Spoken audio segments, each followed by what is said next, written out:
В северо-западной части Зимнего дворца на втором этаже, с тем же до наших дней расположением комнат, с разницей в 30 лет, жили две Александры Федоровны. Поднявшись по церковной лестнице и пройдя мимо малой церкви Зимнего дворца, и сейчас можно зайти в ротонду. Из ротонды в середине XIX века был вход на личную половину первой жившей во дворце Александры Федоровны, супруги императора Николая I. Александра Федоровна до принятия православия принцесса Шарлотта Прусская, дочь короля Пруссии Фридриха III. Семья Фридриха во время наполеоновских войн находилась под защитой Александра I. Семьи общались, и в 1814 году произошло знакомство Николая с Шарлоттой. Для укрепления союза России и Пруссии было принято решение заключить между ними брак. В те времена родителей мнение детей о свадьбе не интересовало, но сохранившиеся воспоминания, письма и дневники говорят о том, что они друг другу понравились и трепетные отношения сохраняли всю жизнь. Сохранились уникальные фотографии. Фотографиям 162 года. Они сделаны в 1860 году. Это год ухода Александры Федоровны из жизни. На них уже вдовствующая императрица, Николай I умер на 5 лет раньше нее. В ротонде имеется вход в одну из 3 столовых, столовую арабскую. Арабская она называлась, так как ее обслуживали наемные арабы, в основном из Эфиопии. Они были на службе у императорской семьи, такова была многолетняя традиция вплоть до революции. За арабской столовой находилась еще одна из 3 столовых, малая столовая. Называлась Помпейской. Архитектор Брюлов был на раскопках Помпей, и увиденные мозаики и росписи легли в основу этого интерьера. Интерьер был для Петербурга уникальный, но к 1895-му его демонтировали, и в прежних объемах этого же помещения появилась белая столовая, в которой в 1917-м было арестовано Временное правительство. С левой стороны от камина дверь в буфет с окнами во внутренний двор, а с правой стороны дверь в коридор со служебными помещениями для прислуги и лестницами для их перемещения на разные уровни дворца. Прежнего интерьера нет, но есть его следы в бывшей бильярдной. Она находилась за сохранившейся библиотекой Николая II. В эту бильярдную был перенесен из Помпейской столовой паркет, находящийся в том помещении и по сей день. Дверь в правой стене ведет в малахитовую гостиную. Она была создана при Николае I для супруги и до пожара в Зимнем дворце имела схожие черты, но вместо малахита была украшена яшмой. Мода изменилась, и яшму сменили на малахит. За этой гостиной с 1895 года находилась квартира Николая II. Он лично в своих дневниках покои называл квартирой, а сам термин «покои» уже тогда выходил из оборота.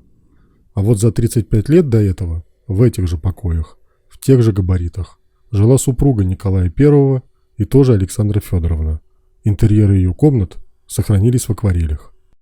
Первая комната за малахитовой – белая гостиная. Интерьер белой гостиной украшал гарнитур, изготовленный на фабрике братьев Гампс из розового дерева палисандра с фарфоровыми вставками. В гостиной был лепной позолоченный потолок, зеркало, камин, живопись. И во всех интерьерах Александры Федоровны большое количество цветов и различных растений. Далее ряд акварелей, без убранства, в виде различных бытовых мелочей, посуды, скатерти, цветов, растений, сделаны уже в мемориальных комнатах, где атрибутика домашнего уюта была из помещения убрана. Третья гостиная после малахитовой и белой называется малиновой. Стены затянуты малиновым штофом, украшал зал лепной потолок, уложен по всему периметру ковер. Большая люстра, позолоченная бра, разнообразный мебельный гарнитур для большого количества гостей. В углах установлены камины. Николай I после пожара во дворце дал указание художникам Гау, Ухтомскому, Приматце зафиксировать интерьеры всех императорских резиденций, на всякий случай, так как сгоревший в 1837 году Зимний дворец восстанавливали в большей части по памяти. Изображений комнат Екатерины II и значительного количества интерьеров до пожарного дворца практически не существовало еще в то время. Например, малую церковь дворца восстанавливали по памяти самого императора, его свиты, и даже певчих спрашивали, где в церкви была какая деталь. За малиновой гостиной идет угловой кабинет. Это была у императрицы рабочая комната, выходившая окнами на Адмиралтейство и Неву. Кабинет был любимым местом общения членов семьи и приближенных. Стены имели до пожара зеленую обивку. В зеленой же обивке на одной из акварелей спасенная мебель мастерской братьев Гампс. Позже эта зеленая мебель была перетянута под цвет стен. В кабинете находилась скульптура, живопись из императорских коллекций, большое количество вдоль окон растений в катках и вазах. Позже, после смерти, убранных из ставших мемориальными комнат. При Николае II кабинет также продолжил свои функции, но уже для новой императрицы и с новым дизайном. Принцессу Шарлотту, ставшей при русском дворе великой княгиней, Приняли хорошо, единственное, что в отличие от добрых отношений со свекровью, супругой Павла I, с женой императора Александра I отношения не сложились и были холодными. Супруг великой княгини Николай Павлович стоял третьим в очереди на трон и императором быть не планировал. Пара вела светскую, великокняжескую, но достаточно уединенную жизнь, вплоть до коронации в ноябре 1825 года. За угловым кабинетом находилась спальня Александры Федоровны. Николай I жил в своей мужской половине, выше, на третьем этаже, и позже имел небольшую комнату внизу на первом. Дверь слева от кровати у киота, спрятанная за ширмой, вела в подсобное помещение, а дверь справа вела на лестницу их императорских величеств. Лестница соединяла мужскую и женскую половины, этажи дворца, и имела специально сделанный подъемник, прообраз лифта в виде подъемного кресла. К моменту восшествия на престол, после смерти Александра I и отказа второго внука Екатерины Константина от трона, у пары уже было 4 детей. Первенец, сын Александр, будущий император Александр II, и 3 дочери. В последующие годы уже у императорской четы родилось еще 3 сына. Отделка спальни выполнена архитектором Брюловым в стиле классицизм. Стены затянуты синим штофом, в спальне, как и в большинстве покоев, установлен камин. Альков спальни отделяют белые колонны из искусственного мрамора. Эти колонны сохранились и сейчас. Они не были демонтированы при переделке интерьера под спальню Николая II и до сих пор несут на своих капителях личную жизнь 2 императорских семей. Продолжением спальни являлась уборная. В уборной комнате Александра Федоровна готовилась к выходу в свет. Ей в этом помогали фрейлины, дежурившие по графику при императрице круглосуточно. Стены были затянуты тканью и украшены живописью. Был установлен камин, большие зеркала и необходимая мебель, в том числе со стороны окна. Уборная имела дверь в ванную.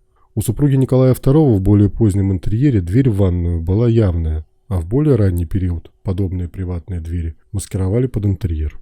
Ванна называлась мавританской. Отделка имела отсылку к гренадской альгамбре. Создана была еще Монферраном и после пожара восстановлена в прежнем виде архитектором Брюловым. Вдоль стен уборной комнаты находилась мраморная ванна. Под окном с витражами, смотрящими во внутренний двор, находился камин, а у западной стены слева находилась дверь в проходную комнату. Туда ведет ковровая дорожка. Справа же находился большой красный диван с секретом.